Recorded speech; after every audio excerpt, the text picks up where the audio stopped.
Let's explore the datetime module and the date and time classes in it.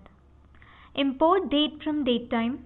This is the date today, and this is the month, June. It's a Saturday. Now import time delta.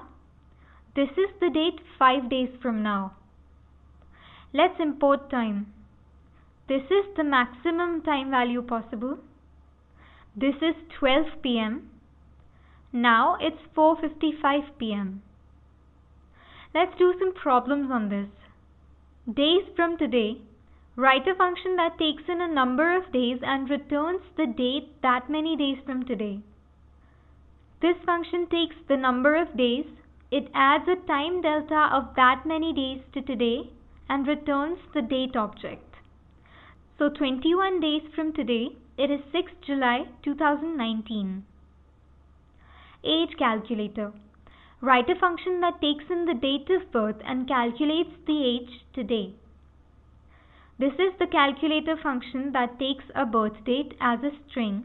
Today is the date today.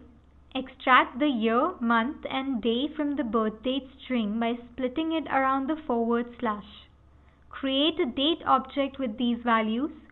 And now subtract the year today from your birth year.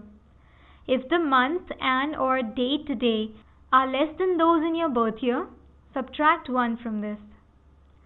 So a person born on 31st December 1995 is 23 years old today, and one born on 2nd December 1961 is 57 years old.